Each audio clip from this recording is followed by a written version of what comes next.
किसी भूमाफिया ने बाराबंकी जब प्रमोद कुमार कनौजिया मिल गया तो भाई साहब बेचारा रो रहा था। बड़े बड़े मोटे मोटे पन्ने ले रखे थे और कहने लगा कि साहब हमारी जमीन है लेकिन कब्जा कोई और कर रहा है। लगातार एप्लीकेशन बेचारा दे रहा है अपने पुरखों की जमीन के लिए, लेकिन प्रशासन से लेकर भाई साहब कोई नहीं सुन रहा। सूबे के मुख्यमंत्री तक को भाई साहब फरियाद लगा चुका है, एप्लीकेशन दे चुका है और जिले के जिलाधिकारी साहब से भी मांग कर रहा है कि साहब हमारी जमीन छुड़वा दीजिए और कृपया कार्रवाई कीजिए। फिलहाल सुनिए बेचारा किस तरह से अपनी समस्या बता रहा है। आपका कलेजा फट जाएगा और आंखों से आंसुओं की बाढ़ आ जाएगी। क्या नाम लिखते हैं आप?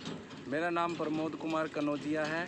यहाँ कहाँ क्या मामला है आप? यहाँ हमारा मामला ये है कि किसी भूमाफिया ने सुवर्ण ने हमारी ज़मीन को फर्जी वसीयत के द्वारा मिली भगत करके प्रशासन से अपने नाम करवा लिया है ट्रांसफ़र, और वो हमारे को बार बार धमकाता है और ज़मीन पर कब्जा करने आता है। ये हमारी पुश्तैनी ज़मीन है पुरखों की, और ऐसे करके फर्जीवाड़ा किया है उसने। तो आपने कहीं एप्लीकेशन दिया? हमने एसपी को एप्लीकेशन दिया, हमने जहांगीराबाद थाने में एप्लीकेशन दिया, और हमने जन सुनवाई मुख्यमंत्री हेल्पलाइन पर एप्लीकेशन दिया। कहीं हमारी कोई सुनवाई नहीं हुई है और वो हमारे को दबंग लोग हैं और हमारे को प्रताड़ित करते हैं।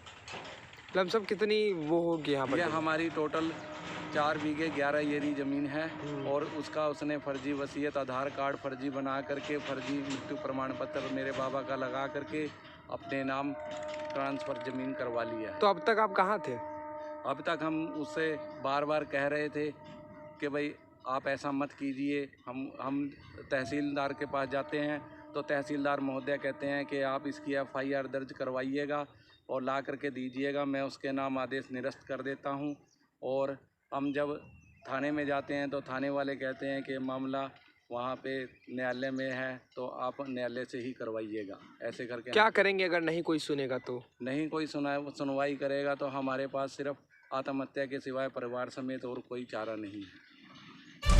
अब भाई साहब ये जिलाधिकारी महोदय से फरियाद और गुहार लगा रहा है कि साहब कार्रवाई कर दीजिए। और बातें तो आपने सुनी ली होंगी, माजरा भी समझ चुके होंगे, पर फिलहाल देखना यही कि इस पर प्रशासन क्या कार्रवाई करती। पर फिलहाल बाराबंकी जनपद उत्तर प्रदेश के लिए ABN न्यूज़ 24 की ब्यूरो रिपोर्ट।